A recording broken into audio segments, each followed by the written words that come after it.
All right. Hello, everybody. Welcome back to another Ironside office hours session. How are you doing, Bob? Oh, I'm doing great, Paris. How about you? I'm doing pretty good. Yeah, definitely not bad. If you're new here, I'm Paris Williams. I'm the MC for these bi-weekly sessions, joined here with Bob Miller, the owner of Ironside IT Partners. Each session, we always start with a brief topic and then we open the floor for Q&A. So feel free at any time throughout the session to drop your questions in the Q&A box below. They do not have to be related to today's topic, just any IT and cybersecurity questions that you guys have. Um, you also can submit them through the form on our website. So even after the session, if you have a question that you want us to cover, definitely submit that in the form, as well as any topics that you want us to cover. Each session is going to be recorded and posted up to our YouTube channel. And today's topic is your business has a digital fire code. You're probably violating it. What fire doors, sprinklers, and evacuation plans can teach us about cybersecurity. Bob is going to be covering that session topic and then answering your questions. So, Bob, I'll hand it over to you. All right, thanks, Paris. Let me share the presentation. Yes, the title, Your Business Has a Digital Fire Code, and you're probably violating it. What fire doors, sprinklers, and evacuation plans can teach us about cybersecurity. I love this analogy. I have had so many people recently talk to me about layered security. That's, technical terms. That's what this office hours is about. I've had so many people talk to me recently about it. Why do we need so many different things on our network? And the answer is you need a lot of stuff to prevent a fire and to protect people against a fire. You need the same thing with cybersecurity. Before we jump to that, though, my name is Bob Miller. I'm the founder of Ironside IT Partners. I became a network engineer way back in 1994, then a security engineer in 2003. Started Ironside in 2005 because I felt like IT providers, and the word MSP did not exist back then. I felt that IT providers were not doing a good enough job of taking care of their customers. I felt that they had a moral obligation to do so, and they weren't. And while there are a lot of great MSPs out there, the overwhelming majority of them still don't do a great job. So that's why we still exist. There's about 50 or 60,000 of us in North America alone, and friends with many of them. Not friends with most of them for the same reason. So those of us who take moral obligation to a serious degree, we all kind of congregate and get to know one another, help each other, grow, and support our clients really well. And so hopefully you're using one of them or us. Any questions about that? Always feel free to let me know and ask away. If we think about fires, we think about what happens during a fire. Well, or what you need to do to protect from a fire. There are six essential things that you need for fires. Number one is a smoke detector. Everybody has a smoke detector in their house or in their building. They're all over the place. Easy analogy. Everybody uses this good smoke detector analogy, and the whole, it's like having a smoke detector without a battery in it. That's an old, tired metaphor, but it does work. But it's not the only thing, though. There are also fire doors, and those are those big, thick metal doors that make that distinctive clanking noise when you go to open them to get up and down the stairs or cross levels. Fire doors are critical to protecting, or I'm sorry, containing a fire. Um, Sprinklers, they automatically deploy when there's a fire. They sense it and then they deploy water to put the fire out. Number four, extinguishers. The fire extinguishers, they're available there for people to go grab and use, and they allow you to do a spot check, a spot type of putting out the fire. You need an evacuation plan. Number five, you need to have an evacuation plan in the event of a fire. You have to tell your people where to go. How can they get out of here? Where are they going to go? In other words, there is a plan in advance of what to do when the fire occurs. It assumes that there will be a fire, and here's what we do when we have a fire. And then, of course, number six, fire drills. We all did this in school. We don't really do it in businesses too much, although larger buildings in some areas do still do this for their employees, just not every 2 weeks like they do in schools. But You need to do fire drills, which is everybody practicing the plan in advance. So I kind of give a little bit of this away along the way, just because the analogies of the metaphors are so obvious. But if we go on to cybersecurity, we have the same six essentials. Number one, monitoring. We have to know when there's a threat available. You have to know that. That's just one tool in the toolbox, is knowing that a threat has happened. Without monitoring, you don't know. It's like it is a smoke detector. Um, Number two, fire doors, network segmentation. You have to be able to contain the threats. You have to be able to limit how far a threat actor can get across the network. Three, endpoint protection. You got to be able to protect every device so that way it deploys automatically. It already knows what to do. It's predefined and it runs 24/7, not just when people are awake or sitting at their desks during a workday. Literally 24 hours a day, 7 days a week, 365 days a year has got to run. Backups. You must have your backups and you got to do test restores. I come across prospects on a weekly basis who have inadequate backups. Um, Inadequate, utterly inadequate USB hard drives. Um, Not tests. I'll ask them, when was the last time you checked your backup logs? And many don't even know that they have backup logs, and maybe they don't. I don't know. But the backup is the thing that protects your business. It keeps it going. So it's kind of an important part of your cybersecurity plan. Number five is incident response. Having a plan in place before the incident so you know what to do during the incident. Unbelievably important and required by cybersecurity liability insurance, by the way. Uh, Number six, security testing. Just like a fire drill, you run through it so you know how it works, you know what works, and you're testing everything. So that way you know if there are holes in anything before a threat actor finds the holes for you and exploits them before you have a chance to do anything about it. So, looking here just a little bit tighter at a smoke detector versus monitoring, the whole point is to detect threats. That is the entire point. A smoke detector doesn't stop a fire, and monitoring doesn't stop a threat actor. But you cannot do anything unless you first know that there's a bad guy on your network. I say this in a lot of office hours. I say this almost every day with people. But if you've been here before, you've heard me say this before. It is an average of 206 days from when a threat actor gets on to gains network access to when you know that they've gained network access. And that's largely because there isn't sufficient monitoring on the network. Largely because of that. It is essential to know when there's a bad guy on the network because that's when you can stop it and that's when you can do something about it. If you know, oh, if you only find out that there is a threat actor on your network after they've done something bad, it's too late. You can't prevent it anymore. But if you can know about it when they're still poking around, when they're still trying to gain access, when they're still trying to see what kind of vulnerabilities you have that they can exploit, if you can find out then you can block them out. You can do something about it. You have control and you can protect your business. Same purpose, different world, fire doors and network segmentation. Um, a long time ago, when buildings were first being constructed here in the United States out of wood and brick and everything like that, there was no thought to preventing fires, and fires spread rampantly. Now, it's not just about the materials that's used, it's the way that the materials are used. The way the buildings are constructed, according to code, is designed to keep fires from spreading.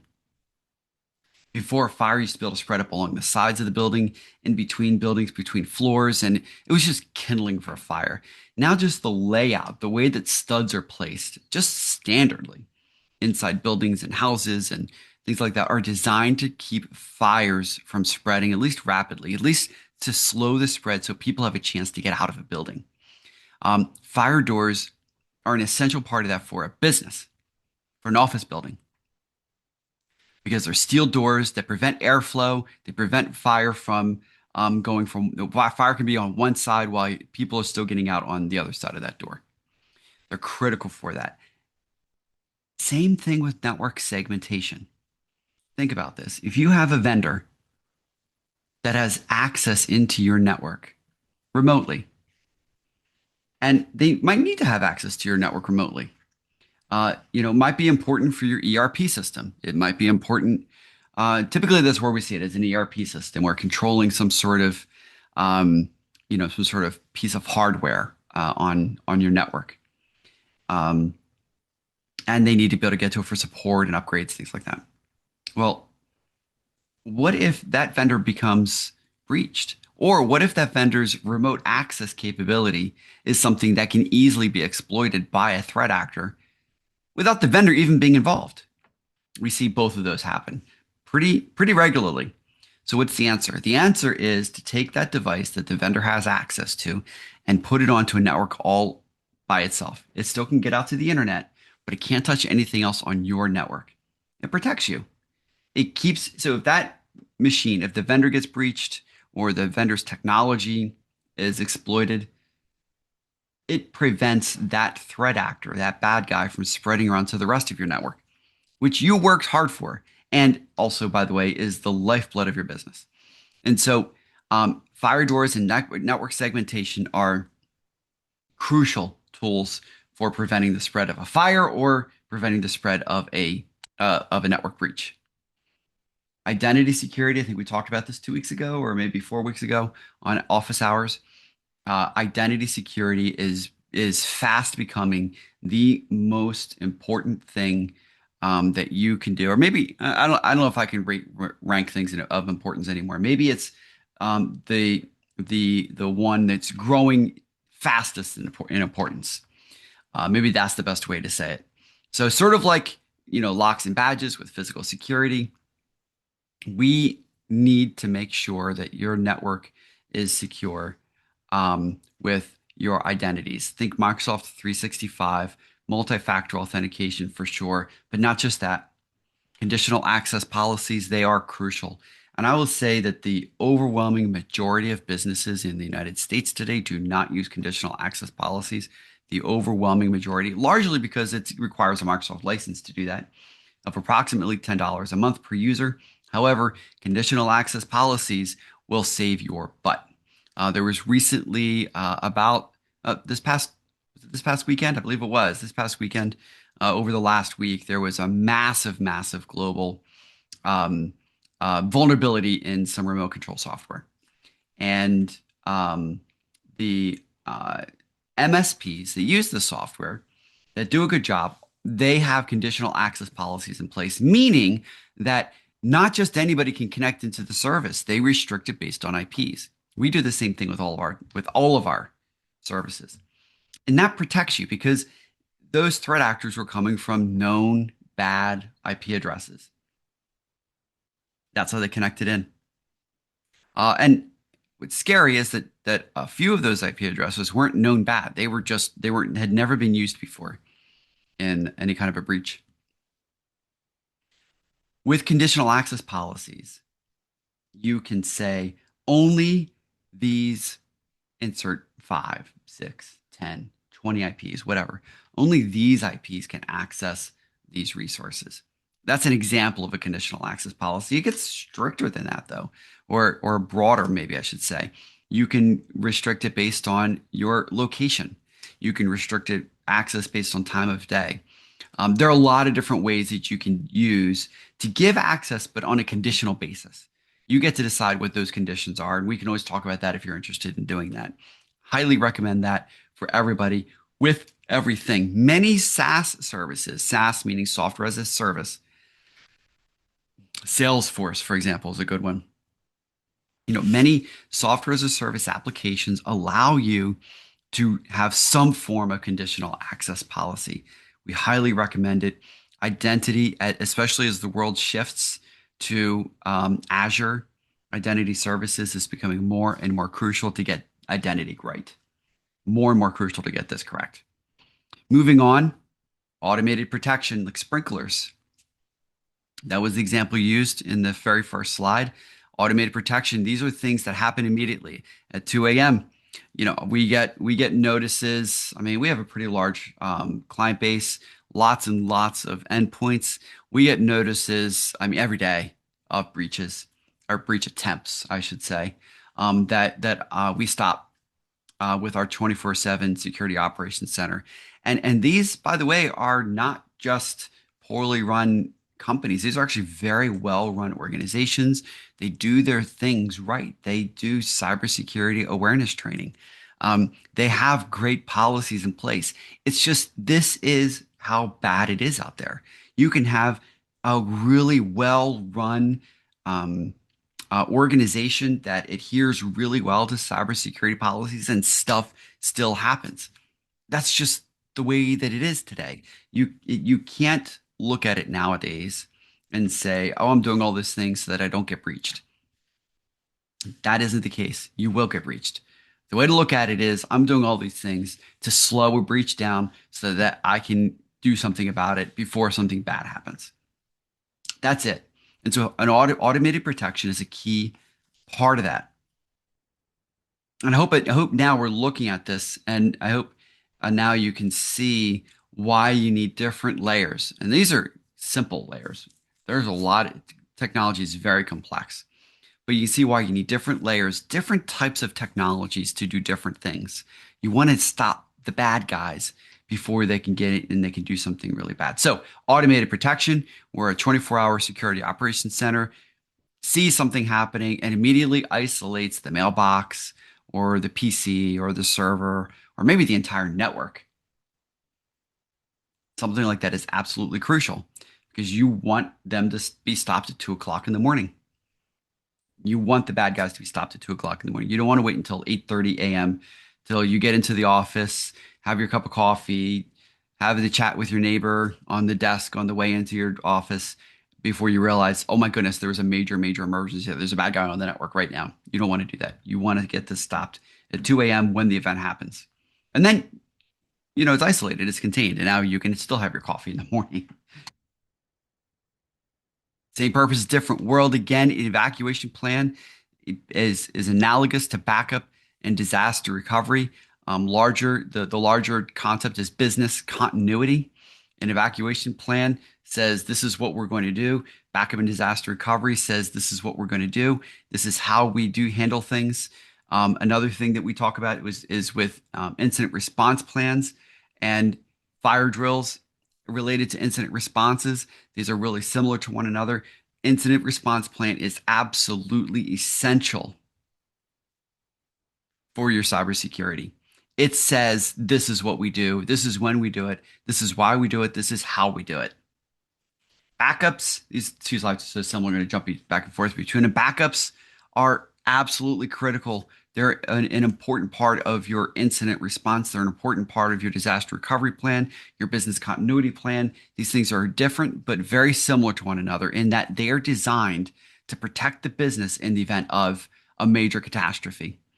The backup has got to be immutable and offsite, meaning that it is not stored there at your office. It's stored somewhere else in the cloud, must be stored in the cloud, and it must be immutable, meaning that it cannot be changed.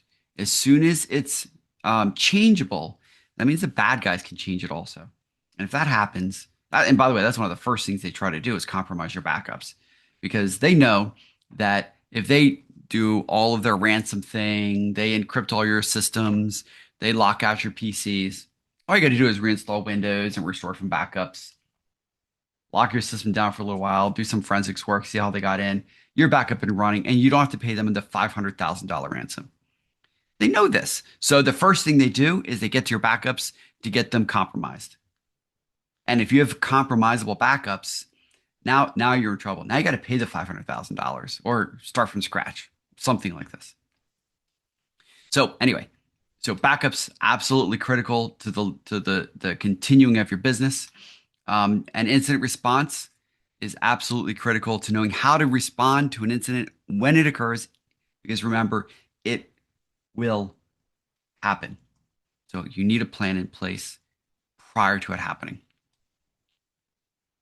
So we can see here, fire safety and cybersecurity are two sides of the same coin. One is about fire, one is about your livelihood. One is about life, one's about livelihood. One's about um, following local fire codes, one's about following compliance with insurance and regulations, and things like that. Another note is that controls expire just like fire extinguishers.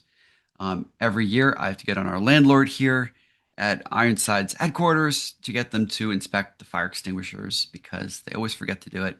And then we get our fire inspection and then we fail because the fire inspection happens every year. Same thing with cybersecurity. Like things expire, they have to be tested, they have to be recertified. And some of the things that commonly expire are user accounts, old, stale user accounts for people who no longer work for the company. That's common. We see that all the time. Firewall rules for servers or services that no longer exist.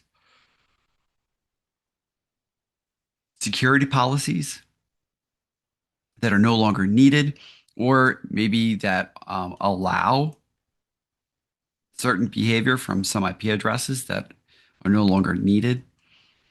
Old backup configurations no longer in use, or they are in use, but they're not secure, which means that a threat actor can get to them. Old software that still has access to stuff, but it's insecure. Vendor access. I had a great example of that earlier in this office hours meeting.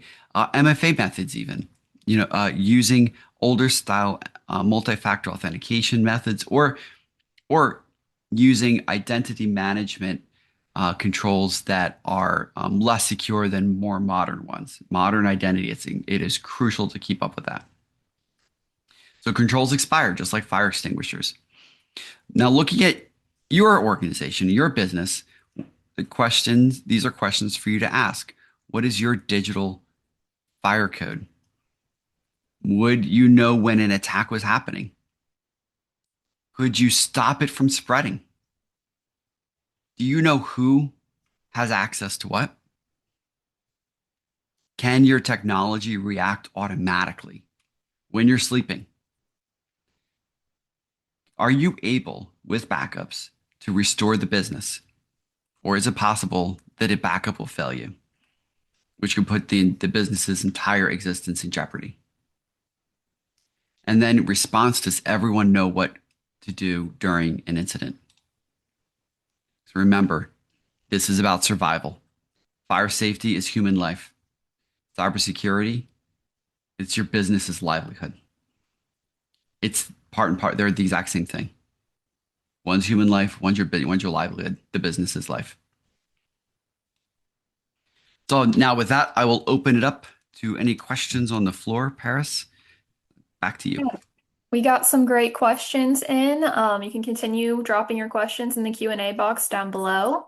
Our first one is, what of these fire codes should I focus on first? Um, well, assuming you're not doing any of them, let's jump back here. 11, 12, 10, 9. Let's go back here to that main one. You think about it here. Which of these would you start first if you're dealing with a fire? Now, preparing for a fire. Now, you have laws, so you actually have to do all of them. But they all are different. They all protect you from different things.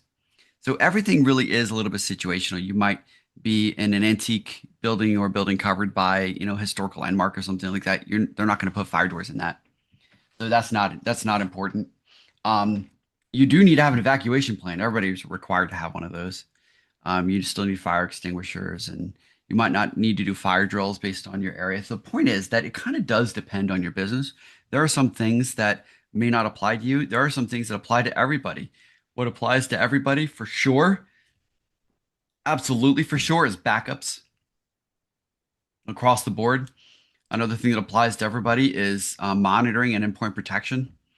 And then, everything else kind of depends on the company. So back to you. How do I know if our IT company is actually monitoring our system?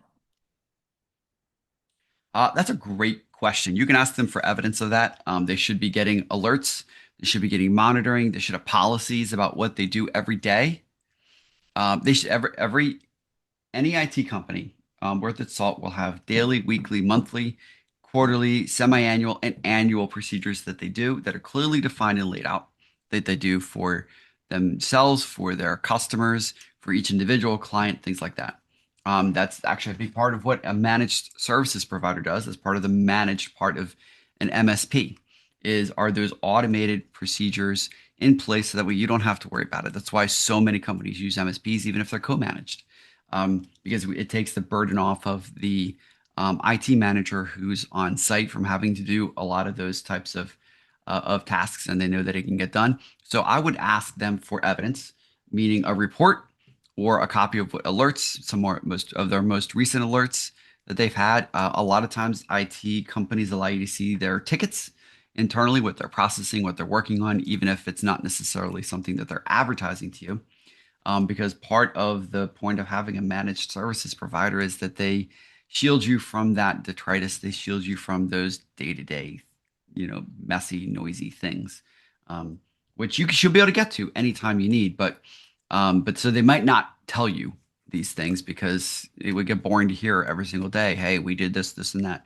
So, but you can ask them for a report on those types of things, and they should be able to offer that to you. Can you talk more about network segmentation and why I should do that? Yeah, let me see that graphic, see what that looks like. So, network segmentation, if you look at the right part here where it says corporate network servers and data, guest network, compromised device, it shows you a little bit. Basically, if you think about a compromised device being a specific endpoint for a specific purpose, if that becomes compromised and doesn't spread to the rest of the network, you can take network segmentation to many different levels. The example you used before of a vendor access is pretty simplistic. You can segregate your servers from the network and grant them only to certain departments or filter the traffic that goes from server to endpoints. There's a lot that you can do to protect the company to stop the spread. You can firewall these things off, have totally separate networks. There's a lot of different ways to do that. And it really depends on what you need as an organization and what your size is. So you typically don't see server segmentation quite to that level that I described until you've got a few hundred employees. Then you start to see it a lot more. A lot of small and smaller, medium-sized companies don't need to do that type of thing, but they should do some network segmentation.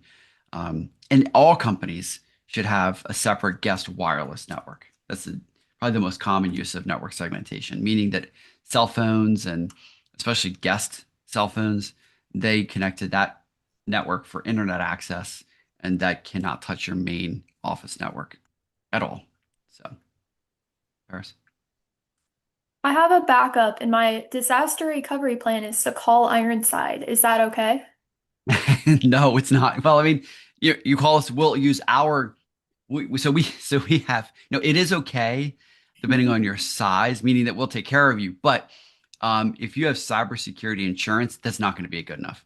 You have to have a written incident response plan. So you just call Ironside. We're going to take care of you. We're going to use our generic incident response plan for clients which is actually very good. However, it's not yours, and the cyber insurance plan is going to require you to have one for you, and so we help companies build one for them all the time. Then we maintain a copy of that on our files, so that way, if you call us, then we're ready to go with your plan, and we're not wasting time doing other things. We follow your plan. So that's the key thing. If you don't use us for IT services or cybersecurity services, make sure that you have somebody who knows your plan and is following your plan. It's your plan. It's your responsibility. It's your business's neck that's on the line. So everybody needs to follow your plan the way that you define it. You decide it is. How often should we test our backups? So I believe insurance generally requires backup to be tested quarterly, I believe is what most cyber insurance policies require. If you work with Ironside, we do it every 2 weeks.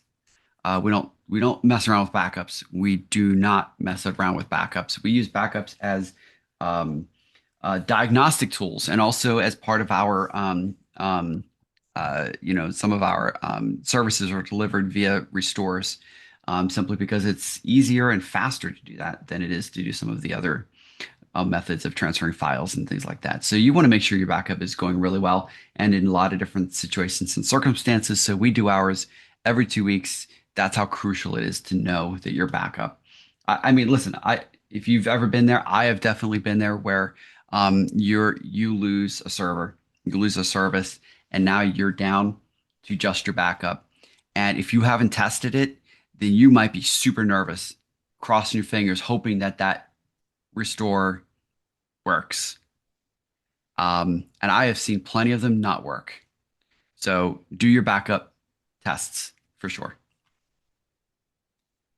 All right, we've got one more question here. What is the equivalent of a fire inspection for cybersecurity?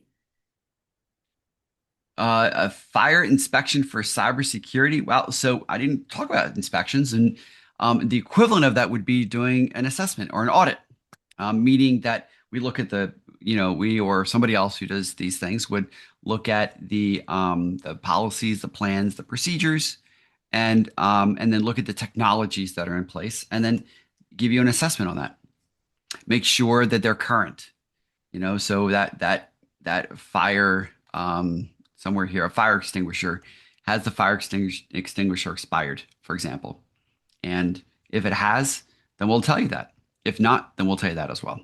And so many insurance companies require that to be done. And so if yours is one of them, then we can help you with that. If they're not one of them, then, or if you're not sure, rather, you can send it to us. We'll evaluate it and tell you the things that you need to do to keep your insurance. All right, that was our last question. So that is going to conclude today's Ironside Office Hours session. Our next session is going to be on August 26th. You can join using the same link that you used today. And as always, feel free to share that link with anyone you think would benefit from attending these sessions. And we will see you at the next one. Thanks, everyone. Bye.